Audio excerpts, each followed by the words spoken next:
सुप्रभात सभी को। आज हम पाठ पढ़ेंगे चावल की रोटियाँ। पात्र परिचय। कोको 8 साल का एक बर्मी लड़का, कुछ मोटा। नीनी 9 साल का एक बर्मी लड़का, कोको का दोस्त।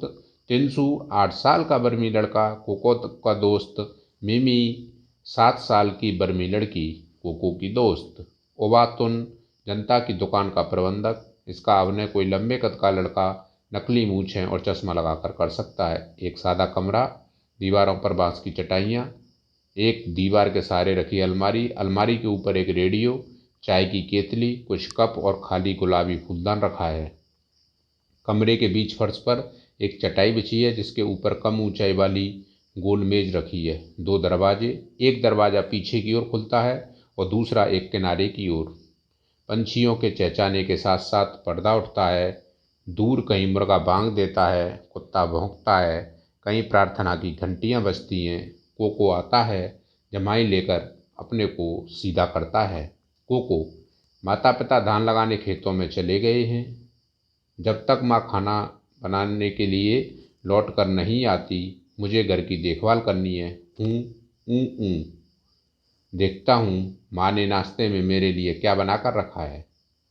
वह अलमारी की तरफ जाता है और उसे खोलकर देखता है कि एक तस्तरी निकाल कर देखता है कि चावल की 4 रोटियां हैं। वह होठों पर जीभ फेरता है और मुस्कराता है। कोको, आहा, मज़ा आ गया। चावल की रोटियां, मेरी मनपसंद चीज़। वह पेट मलता हुआ रोटियों को मेज पर रखता है और बैठ जाता है। कोको, आज तो डटकर नाश्ता होगा। वह एक रोटी उठाकर मुंह में डालने लगता है, तभी कोई दरवाजे पर दस्तक देता है। नीनी। कोको, ए कोको, दरवाज़ा खोलो, मैं हूँ नीनी। कोको, गजब हो गया, यह तो भुक्कड़ नीनी है। उसकी नज़र में रोटियां पड़ी तो ज़रूर मांगेगा। मैं इन्हें छिपा देता हूँ। नीनी कौन था? कोको का दोस्त था। नीनी, दरवाज़ा खोलो कोको, तुम क्या कर रहे हो? इतनी देर लगा दी है। कोको, मैं इन्हें कहाँ छिपाऊँ, कहाँ छिपाऊँ? रेडियो की तरफ देखकर मैं तस्तरी को रेडियो के पीछे छुपा दूंगा। जोर से, अभी आता हूँ नीनी, जरा रुको। कोको, आओ नीनी, अंदर आओ। नीनी अंदर आता है। नीनी, दरवाज़ा खोलने में इतनी देर क्यों लगाई? कोको, कुछ खास नहीं, मैंने अभी अभी नाश्ता किया और मुंह धोने लगा था। बोलो, सुबह सुबह कैसे आना हुआ? नीनी, क्या यह मत कहना कि तुम भूल गए थे, परीक्षा के बारे में रेडियो पर खास सूचना आने वाली है। कोको, लेकिन तुम्हारे घर भी तो रेडियो है। नीनी, वह खराब है, इसलिए सोचा तुम्हारे रेडियो पर सुनूंगा। नीनी गोल मेज के पास बैठ जाता है। नीनी, रेडियो उठाकर यहीं ले आओ ताकि हम आराम से लेटे लेटे सुन सकें। कोको, नीनी हमारे रेडियो में कुछ खराबी है। नीनी, आओ कोशिश करके देखें, मैं उठाकर ले आता हूँ। नीनी अलमारी की तरफ जाने लगता है। कोको, नहीं नहीं नीनी, इसे मत छूना, छूओगे तो करंट लगेगा। नीनी रुक जाता है। नीनी, मैंने तो इसे छू ही लिया था भाई, मैं यह खबर जरूर सुनना चाहता हूँ। तिनसू के घर जाता हूँ, तुम आओगे? कोको, नहीं, अच्छा फिर मिलेंगे। नीनी तेजी से बाहर निकल जाता है। कोको गहरी सांस लेकर, बाल बाल बचे, अब चलकर नाश्ता किया जाए, मेरे पेट में चूहे दौड़ने लगे हैं। कोको तस्तरी उठाकर मेज के पास आता है, एक रोटी उठाकर खाने लगता है, तभी दरवाजे पर दस्तक सुनाई देती है। कोको तस्तरी नीचे रखकर, जाने अब कौन आ टपका। मिमी। कोको, दरवाज़ा खोलो, मैं हूँ मिमी। बाप रे, यह तो मिमी है। उसे चावल की रोटियां मेरी ही तरह बहुत अच्छी लगती हैं और वह हमेशा भूखी होती है। मुझे रोटियां छिपा देनी चाहिए, लेकिन कहाँ? वह तो कुछ खाने की चीज़ें ढूंढने के लिए सारे कमरे की तलाशी लेगी। मिमी फिर दरवाज़ा खटखटा कर, कोको दरवाज़ा खोलो, इतनी देर क्यों लगा रहे हो? कोको, कहाँ छिपाऊँ, कहाँ छिपाऊँ, कमरे के चारों तरफ देखकर ठीक इस फूलदान के अंदर छिपा दूँ। कोको फूलदान में तस्तरी रखकर दरवाज़ा खोलता है। मिमी कागज में लिपटा बंडल उठाए कमरे में आती है। मिमी, दरवाज़ा खुलने में इतनी देर क्यों कर दी? कोको, मैंने अभी अभी नाश्ता किया था और मुंह धोने लगा था, आओ बैठो। कोको और मिमी मेज के इर्द गिर्द बैठते हैं। मिमी, मुझे अभी अभी तुम्हारे माता पिता मिले, तुम्हारी माताजी ने कहा कि तुम्हारे लिए चावल की कुछ रोटियां रखी हैं। मैंने सोचा कोको, चावल की रोटियां? हाँ थी तो, लेकिन मैंने सब खा ली, एक भी नहीं बची। मम्मी कहती है एक भी नहीं बची। कोको, सॉरी मम्मी, मैंने सब खा ली। हाथ से पेट को मलते हुए पेट एकदम भर गया, लगता है आज तो दोपहर का खाना भी नहीं खाया जाएगा। मम्मी, बहुत बुरी बात, मेरी माँ ने केले के पापड़ बनाए थे, मैंने सोचा तुम्हारे लिए साथ बांट कर खाऊंगी। मैं 4 पापड़ लाई हूँ, 2 तुम्हारे लिए 2 अपने लिए। सोचा था तुम्हारी चावल की रोटियाँ और मोटे पापड़, दोनों का बढ़िया नाश्ता रहेगा। मिमी कागज़ का बंडल खोलती है और पापड़ निकालती है। वह उन्हें एक तस्तरी में डालकर मेज पर रखती है। मिमी, गर्मा गर्म है, स्वादिष्ट भी है।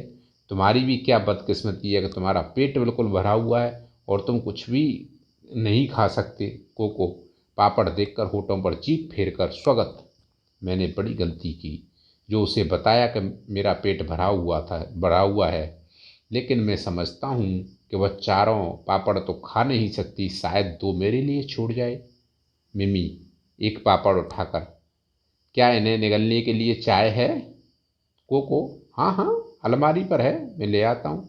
कोको चाय की केतली और 2 कप उठा लाता है। मिमी एक कप में चाय डालती है। मिमी, तुम तो चाय पियोगे नहीं, पेट भरा होगा। कोको, स्वगत, मेरा पेट भूख से गुड़गुड़ कर रहा है, भगवान करे मिमी को यह गुड़गुड़ न सुनाई दे। मिमी पापड़ खाते हुए, यह कैसी आवाज़ है? कोको, आवाज़? कैसी आवाज़? मिमी, हल्की सी गड़गड़ाने की आवाज़। यह फिर हुई, सुना तुमने? कोको, यह हमारे घर में चूहा घुस आया है, वही आवाज़ करता है। दरवाजे पर दस्तक। कोको, कौन? तिनसु, मैं हूँ तिनसु। कोको उठने लगता है। मिमी, तुम बैठे रहो, आराम करो, तुम्हारा पेट बहुत भरा हुआ है, मैं खोलती हूँ। मिमी दरवाज़ा खोलती है। तिनसु गेंदे के फूलों का गुच्छा लिए आता है। तिनसु, मिमी भी यहाँ है। मिमी कहती है, आओ तिनसु। तिनसु मेज के पास जाकर, हेलो कोको, क्या बात है, तुम्हारी तबीयत ठीक नहीं है क्या? Coco, hello Tinsu. मिमी और तिनसु मेज के पास बैठते हैं। मिमी तिनसु से, वह ठीक है, बस नाश्ते में चावल की रोटियां ज़्यादा खा ली हैं। तिनसु केले के पापड़ों की तरफ देख रहा, हाँ केले के पापड़। मिमी, मैं कोको के लिए भी ले आई थी, लेकिन चूंकि उसका पेट एकदम भरा हुआ है तो मैंने ख़त्म करने में मेरी मदद करो। तिनसु, नेकी और पूछ पूछ, तुम्हारी माँ गांव में सबसे बढ़िया पापड़ बनाती है। तिनसु एक पापड़ उठाकर खाने लगता है। मिमी उसके लिए कप में चाय डालती है। मिमी कप देकर, यह लो चाय के साथ खाओ।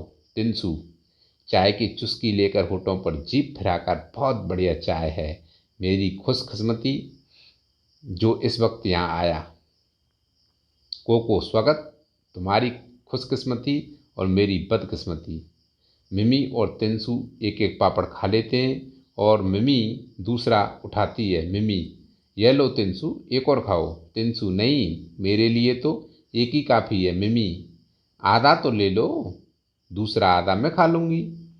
एक कोको के लिए रहा, शाम को खा लेगा। तिनसु, तुम जोर डालती हो तो ले लेता हूँ। कोको, स्वागत, चलो, एक तो मेरे लिए छोड़ रहे हैं, मैं भूख से मरा जा रहा हूँ। तिनसु, यह आवाज़ कैसी है? मिमी, यहाँ एक बड़ा चूहा घुस आया है। कोको कहता है, वही आवाज़ करता है। तिनसु, ऐसा लगा कि किसी के पेट भूख से गुड़गुड़ा रहा है। तिनसु और मिमी पापड़ ख़त्म करते हैं। मिमी, अच्छा ये फूल कैसे हैं? तिनसु, ओह, मैं तो भूल ही गया था, मेरी माँ ने कहा है कि कोको की माँ ने कल दुकान से एक फूलदान खरीदा था, उन्होंने ये फूल उसी फूलदान में रखने के लिए भेजे हैं। इधर उधर देखता है, उसे अलमारी के ऊपर फूलदान दिखाई देता है। वह रहा फूलदान अलमारी पर। मिमी, मुझे दो, मैंने फूलदान में रखाती हूँ। तिनसु उसके हाथ में फूल देता है, वो उठने लगती है। कोको, नहीं नहीं मिमी, तुमने तो मुझे डरा ही दिया, क्या बात है? कोको, ये फूल ये फूल, मेरी माँ को इस फूल से एलर्जी है, जब भी वह यह फूल देखती हैं उनके जिस्म में फुंसियाँ निकल आती हैं। तिनसु, ओह, मुझे इस बात का पता नहीं था। खैर मैं इन फूलों को वापस ले जाऊंगा। कोको चैन की सांस लेकर, स्वागत, मुझे अपनी रोटियों को बचाने के लिए कितने झूठ बोलने पड़ेंगे। दरवाजे पर दस्तक। कोको, कोई दरवाजे पर फिर आ जाता है। कौन? ओवा, ओबातुन, मैं हूँ दुकान का मैनेजर ओबातुन। मिमी कोको से, तुम मत उठो कोको, मैं खोलती हूँ दरवाज़ा जोर से। अभी आई ओबातुन चाचा। ओबातुन नीला फूलदान लिए आता है। हेलो बच्चों, मेज की तरफ देखकर लगता है छोटी मोटी पार्टी चल रही है। मिमी, आओ चाचा आओ। ओबातुन मेज के पास बैठ जाता है। मिमी पूछती है, चाय लेंगे आप? ओबातुन, कोई ऐतराज नहीं, बहुत बहुत शुक्रिया। मिमी अलमारी की तरफ जाकर कप ले आती है और चाय डालकर ओबातुन को दे देती है। ओबातुन कप से चुस्की लेकर, क्या मज़ेदार चाय, खुशबूदार ताजगी लाने वाली। तिनसु, चाचा आपने नाश्ता कर लिया? नाश्ता कर लिया है? उबातुन, अभी किया नहीं है, मैं सोच रहा था किसी चाय की दुकान पर रुक कर लूँगा। मिमी, चाय की दुकान पर जाने की क्या ज़रूरत है, आप या पापड़ ले सकते हैं। उबातुन, लेकिन मैं तुम में से किसी का हिस्सा नहीं मारना चाहता। तिनसु, कोई बात नहीं चाचा, हम सब के पेट तो भर गए हैं, उंगली से गले को छूता है। वातुन, बहुत बहुत शुक्रिया। अरे यह आवाज़ कैसी है? तिनसु, यह चूहे की आवाज़ है, अक्सर यह आवाज़ करता है। वातुन, मुझे लगा किसी का पेट भूख से कुड़बुला रहा है। वातुन पापड़ उठाने उठाकर खाने लगता है। वातुन, कोको तुम आज बहुत चुप हो, तबीयत तो ठीक है? कोको, कुछ नहीं चाचा, मैं बिल्कुल ठीक हूँ। मिमी, उसका पेट बहुत भरा हुआ है, नाश्ता बहुत डटकर किया है। वातुन पापड़ खत्म करके हाथ से मुंह पोंछता है। वातुन, कोको तुम्हारी माँ हमारी दुकान से एक फूलदान लाई थी, इधर उधर देखकर। हाँ वह रहा। कोको, क्यों, फूलदान का क्या करना? वातुन, तुम्हारी माँ ने नीला फूलदान मांगा था, उस वक्त मेरे पास वह रंग नहीं था, लेकिन वह गुलाबी ही ले आई। उनके जाने के बाद मुझे एक नीला फूलदान मिल गया, मैं उसे बदलने आया हूँ। वातुन अलमारी के पास जाकर गुलाबी फूलदान उठा लेता है और उसकी जगह नीला फूलदान रख देता है। वातुन कोको से, मुझे यकीन है तुम्हारी माँ नीला फूलदान देखेंगी तो बहुत खुश होंगी। अब मैं चलूँगा, शुक्रिया और गुड बाय। मिमी तिनसु, गुड बाय चाचा। कोको, गुड बाय चाचा, स्वागत और गुड बाय मेरी चावल की रोटियाँ। चावल की रोटियों को कौन ले गया? वो बात चाचा ले गया। ठीक है बच्चों, इस तरीके से ये कहानी खत्म होती है। एक सच्चाई को छुपाने के लिए कितनी झूठ बोलनी पड़ी थी कोको को। तो कभी हमको झूठ नहीं बोलना चाहिए। किसी चीज़ को अगर आप छुपाओगे तो फिर उसमें क्या होता है, अंत में गड़बड़ ही होती है। इस वजह से सब कुछ सच सच बता देना चाहिए। अपने दोस्तों से कभी कोई चीज़ छुपानी नहीं चाहिए। सब बता दोगे तो सब अच्छा रहेगा। ठीक है, धन्यवाद।